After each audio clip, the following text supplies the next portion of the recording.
নমস্কার, আমি অভিজিৎ দাস। মাইনে টুডে ইউটিউব চ্যানেল এবং ওয়েবসাইটে সকলকে স্বাগতম। আজ আমরা ক্লাস 11-এর মডার্ন কম্পিউটার অ্যাপ্লিকেশনের যে প্রথম লেসন, প্রথম লেসনটার নাম কি বেসিক কম্পিউটার অর্গানাইজেশন। তো এই লেসনটা তোমাদের কেমন হবে একবার একটু দেখে নাও।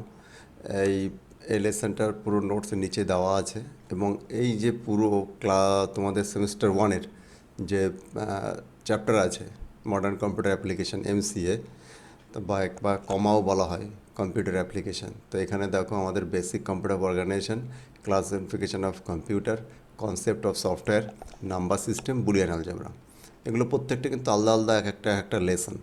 এবং এই লেসনের মধ্যে অনেকগুলো ভিডিও হবে এবং একইভাবে তারপরে আসছে কি programming fundamentals, concept of programming, algorithm fundamentals and introduction to problem solving, এই তিনটে চ্যাপ্টার।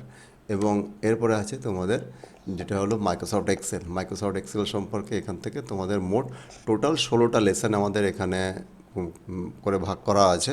তো যেমনই তোমাদের সিলেবাস যেমন যেমন ভাগ করা আছে আমি তেমনই তোমাদের লেসন ক্রিয়েট করেছি এবং তার মধ্যে একটা লেসনের মধ্যে অনেকগুলো ভিডিও থাকবে এবং সেই ভিডিও দেখে দেখে তোমরা এই পুরো সেমিস্টার 1টা খুব সুন্দরভাবে ভালো করে মুখস্থ করতে পারবে এবং টিউশনি না পড়েও তোমরা এখান থেকে শুধু এই কোর্সটা পড়েও তোমরা খুব সুন্দর ভালোভাবে ভালো রেজাল্ট করতে পারবে। তো আজকে দেখো এখানে বেসিক কম্পিউটার অর্গানাইজেশন আছে। এখান থেকে আমাদের কী আছে, সিলেবাসটা কী আছে, সিপিইউ আছে, primary memory, RAM, ROM, secondary memory, এখানে আইও ডিভাইস মানে input output device, units of মেমোরির মধ্যে আছে bit, byte, kilobyte, megabyte and terabyte. তো আমরা এইগুলো সম্পর্কে একটা একটা করে পরপর করে পড়বো।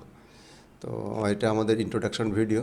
তো এই ভিডিওটা আমরা এখানে রাখছি, এর পরবর্তীতে আমরা পুরো নোটসে আমরা পড়বো।